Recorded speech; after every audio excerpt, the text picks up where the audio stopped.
Selamat sore, hari ini saya dengan CEO ID Projection, saya akan memulai wawancara kita. Oke, Pak, terima kasih atas waktunya ya. Oke, iya. Boleh nggak saya tahu sedikit tentang perusahaan Bapak, ID Projection? ID Projection kita melengkapi berbagai macam hal ya. Kita dari anak-anak, dari dewasa, kita berbau entertainment, event, termasuk juga kita juga sekarang masuk ke pengolahan seperti pengolahan food court, pengolahan dari sport center, dan kita juga berbasis untuk bikin konsep-konsep idea seperti itu yang berbau tentang commercial area. Jadi itu bisnisnya itu entertainment ya? Iya, betul. Oke. Bapak, saya mau kasih pertanyaan beberapa, boleh kan ditanyakan? Boleh, gimana? Jadi ada beberapa pertanyaan yang saya udah siapin buat Bapak. Pertanyaan pertama, jadi apa produk atau jasa yang ditawarkan oleh ID Projection? Entertainment. Umumnya itu entertainment ya? Betul. Tapi selain itu biasanya ada apa aja selain entertainment? Selain entertainment kita punya F&B, kita punya playground, kita juga punya pengelolaan. Oh gitu ya Pak. Oke. Kalau misalnya, kalau itu kan apa ya, ID Projection bergerak dalam bidang entertainment kan tadi. Kalau misalnya itu, Bapak kasih struktur harganya bagaimana ya? Struktur harga ini tergantung ya, gitu ya. Ada yang kita ngikutin harga pasaran, kecuali memang beberapa yang orang lain tidak punya, otomatis kita pasti akan lebih di atas dari yang lainnya. Ini kan tergantung karena kita kan konsepnya konsep jasa. Jasa itu sebetulnya lebih pada abu-abu untuk nilai ya. Ini kan tergantung skill dan spesialis masing-masing dari orang. Jadi yang biasanya tidak dicari sama yang lain atau yang biasanya belum ada di pasaran udah Bapak keluarin ya? Jadi biar lebih unggul, itu trik pemasaran Bapak. Bisa jadi. Jadi bagaimana ID Projection menetapkan margin profitnya? Kayak yang dimaksudnya adalah apa ya, keuntungan bersihnya gitu. Semuanya nggak punya tolak ukur untuk settingnya di angka berapa ya, ini ya. Karena balik lagi, nggak cuman kita saja sih yang bermain seperti ini. Otomatis kan kita juga mesti lebih fleksibel, kecuali memang yang orang lain tidak punya dan kita punya, kita bisa bebas memasang untuk tarifnya, profitnya seperti itu. Jadi kalau misalnya udah ada orang lain yang masang, jadi Bapak pasang di tarif yang kayak mirip-mirip lah gitu. Betul. Oke. Pertanyaan selanjutnya, kalau misalnya budgeting yang dikeluarkan, apa ya? Aku kan nggak tahu ya. Kalau misalnya Koko tuh juga ada kan yang kayak tadi itu Winter Wonderland Shinchan yang itu kan juga banyak kan biasanya yang kalau misalnya di Alam Sutra, di Living World itu kan ada kayak tinan-tinan lain kan yang kayak jualan baju, jualan makanan. Nah kayak gitu biasanya budgetnya kayak itu harganya untuk satu tinin buat sewa booth itu berapa ya? Kalau kita boleh tahu. Untuk tenan ini setiap tempat pasti akan beda-beda gitu, tergantung dari tempatnya. Contoh misalkan di TIP ini untuk kebetulan karena lokasinya di TIP, mallnya kan masuk TIP A, otomatis harga sewanya lebih mahal dibandingkan untuk mall seperti kayak contoh Living World. Sebetulnya bukan Living World di bawahnya, tapi kalau bicara mall TIP ini memang lebih mahal. Iya. Gitu. Kisarannya harganya dari 2 juta per hari per tenan. Oh 2 juta per Dengan hari. ukuran 2 kali. Wow. Emang karena fit di kawasan yang elit, lebih elit Betul. daripada Alam Sutra, jadi itu emang harganya lebih tinggi juga. Betul.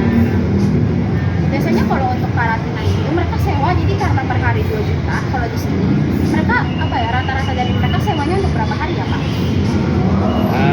Mereka ini mengikuti acara event punya kita dari tanggal 1 Desember sampai dengan tanggal 7 Januari. Oh jadi Jadi yang totally 37 hari. jadi yang itu Winter Wonderland ini jadinya mereka ngikutin Betul. itu ya.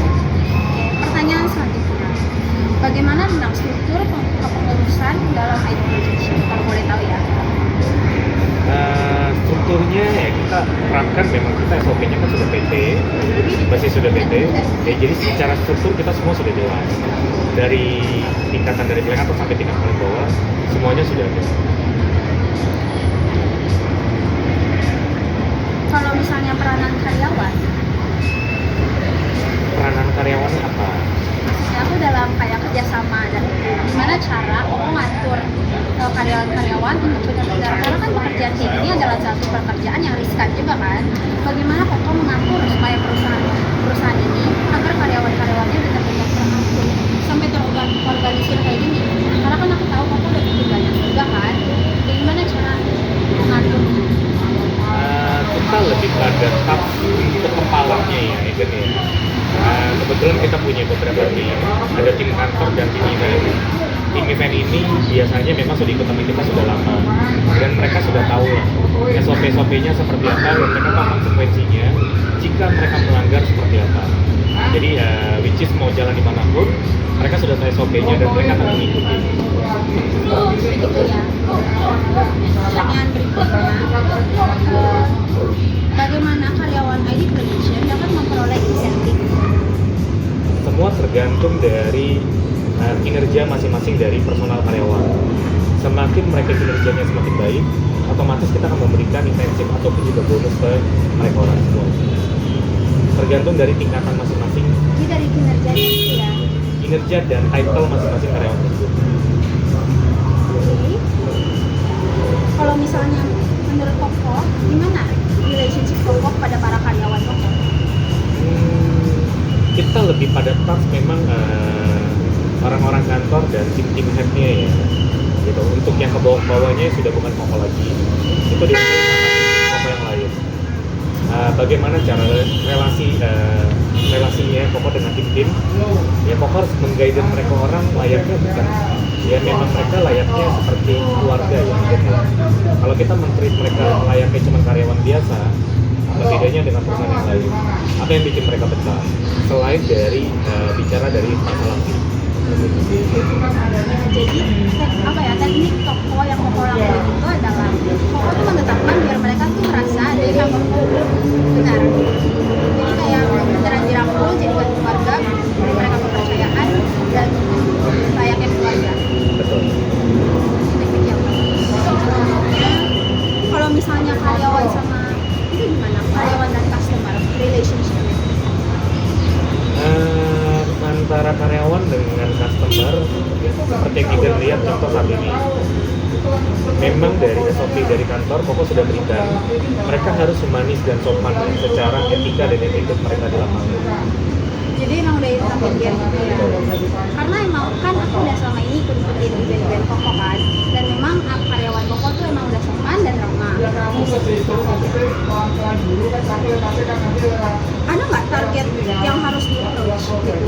Kayak karyawan harus ngapain ke customer buat mencapai target yang Koko mau? Kalau secara target income sebetulnya bukan orang lapangan ya, gitu ya. Gitu, itu lebih pada tim-tim kantor Koko, bagaimana cara promosi kita, bagaimana kita ngebentuk dengan tim manajemen dari mall tersebut untuk membangun suatu program promosi namanya. Nah itu yang nantinya akan menentukan berapa banyak orang yang akan datang. Tapi kalau tim di lapangan, mereka kerja sesuai dengan job desk masing-masing tim mereka. Gitu, lebih ke sana. Karena balik kita kan bukan yang tokoh seperti itu gitu. Lebih ke kayak fokus on chart engagement-nya ya. Betul, betul. Kalau gitu, gimana caranya egg projection promosi produk? Kalau apa ya, kan kalau misalnya promosiin produk yang berubah kayak beneran produk ya, kita kan harus kayak cari customer apa. Tapi kalau misalnya kayak gini, kita gimana cara promosinya? Sebetulnya kalau kayak sekarang kan kita bicara mengenai ticketing gitu ya. Usaha punya Koko kan nggak semuanya berbau tentang snow dan ticketing. Bagaimana cara promosi kita? Semua karena pekerjaan yang kita jalankan seberapa bagusnya di mata manajemen dan di kalangan dari klien-klien. Semua kembali lagi ke kita sih, dan bagaimana cara promosinya, ya bagaimana kita meng-create suatu event ataupun pekerjaan yang diminta oleh manajemen, kita bisa deliver dengan baik semuanya. Otomatis itu akan nyampe ke mulai, itu nanti kita akan jalan terus sampai dengan mereka. Kalau misalnya promosi event itu biasanya Bapak lewat mana ya? Kalau promosi event biasanya kita bermain di media sosial ya, media sosial semuanya.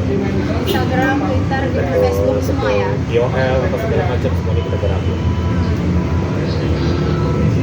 Kalau media utamanya apa ya? Kayak media utama yang biasanya paling sering digunain untuk promosi. Media paling utama yang pasti saat ini lagi memang ada Instagram, ada TikTok, ada Twitter, ada Facebook.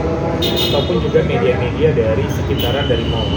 Contoh kita lagi jalan di sini, di depan kita bangun billboard, kita punya LED seperti itu, dan kita ngeblas semua warga dari rumah yang ada di sini. Ya, kalau kerjasama itu biasanya kan perusahaan seperti punya Koko itu pasti kan banyak kerjasamanya. Apakah juga dipromosikan kepada rekan-rekan kerja Koko seperti itu? Sudah pasti ya gitu. Ketika nanti dipromosikan, otomatis kan logo-logo kita semuanya akan terkait pasti di dalam.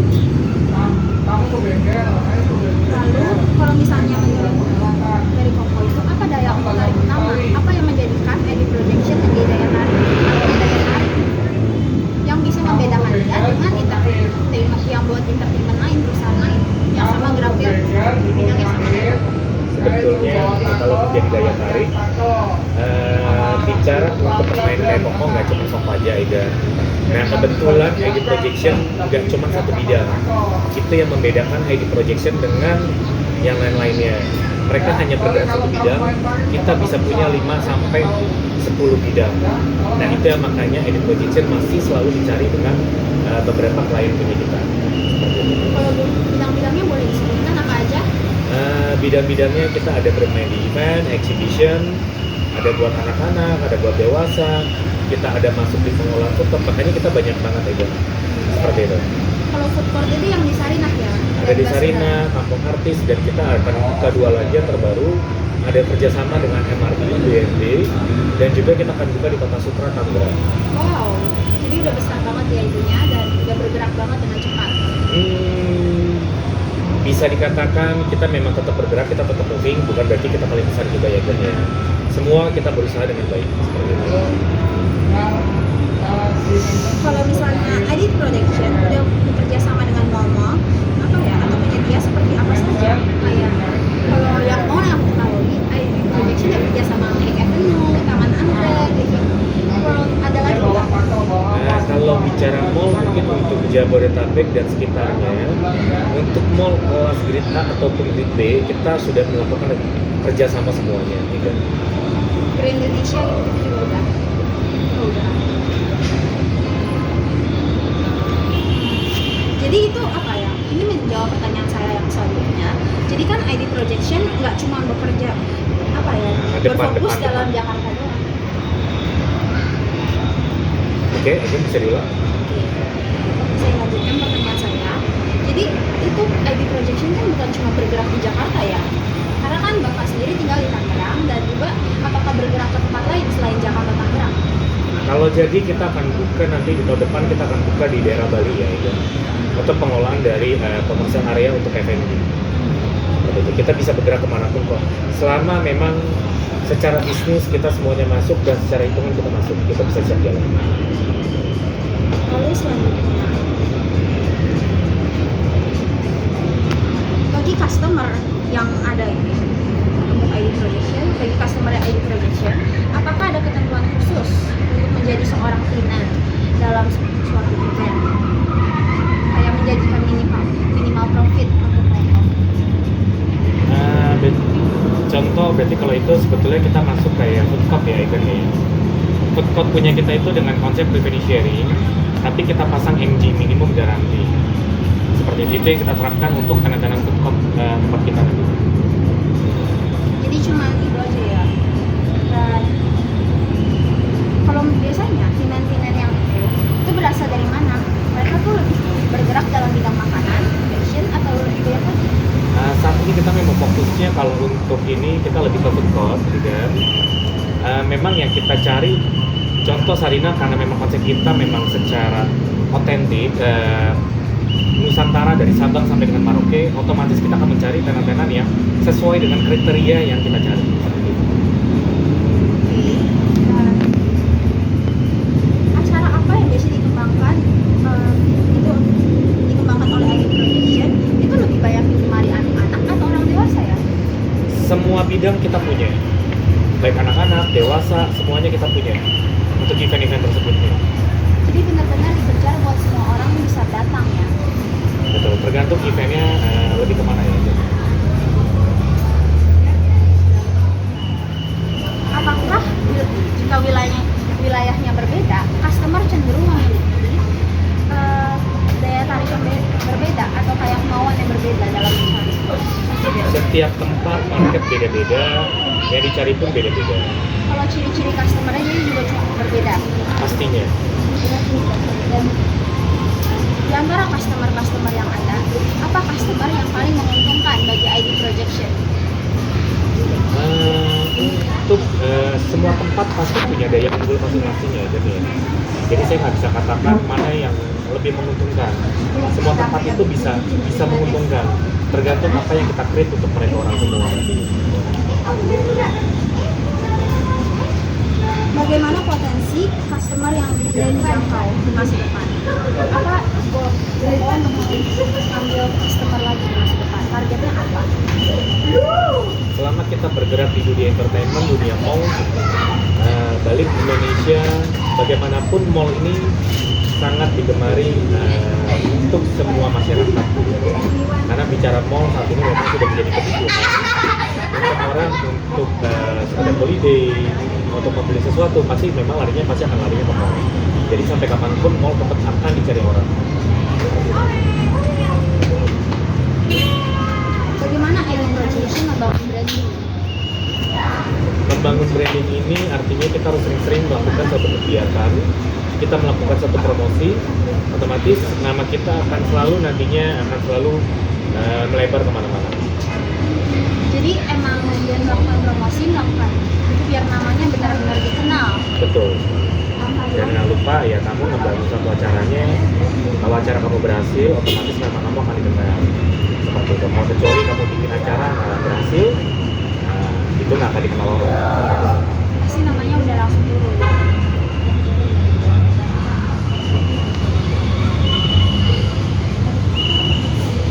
Kebutuhan seperti apa yang ingin ditawarkan ID Projection kepada customer?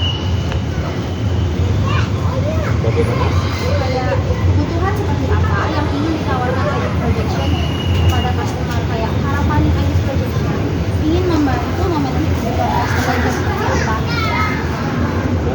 Karena kita bergerak di semua bidang, customer itu membutuhkan semuanya. Contoh, kita bikin playground, anak-anak ini kan butuh namanya tempat bermain. Kita meng-create tempat playground yang baik yang dicari anak-anak. Kita membangun tempat makan, orang membutuhkan makan, otomatis orang akan membutuhkan makan, akan datang ke tempat kita. Kita membangun konser musik untuk musik-musik yang lagi digemari oleh anak-anak muda zaman sekarang, ataupun pada usia-usia yang memang sesuai target marketnya, otomatis mereka juga akan datang. Jadi kita harus mencari memang produk yang memang yang lagi trending, kita mengikuti zaman yang lagi berjalan. Nah, sudah sampai ke pertanyaan terakhir. Apa yang menjadi latar belakang berdirinya ID Projection? Kenapa ID Projection bisa dibangun sampai sebesar ini sekarang? Berawal semuanya karena kecintaan kita terkait sama pekerjaan ini kita, dimana ketika kamu mencintai pekerjaan kamu, di situ pasti akan menemukan suatu jalan. Balik itu semua passion ya, kan? Gitu, dan kita harus kerja keras, kita ngebangunnya nggak bisa setengah-setengah. Mungkin juga ini masukan buat anak-anak zaman sekarang, tidak ada kerja yang tidak menggunakan kerja keras. Jadi segala sesuatunya kita harus sungguh-sungguh kerja keras, diawali dengan doa juga, semua akan berakhir, semua akan berjalan dengan baik dan lancar nanti. Terima kasih atas waktunya Yes, ya, betul. Koko. Terima kasih.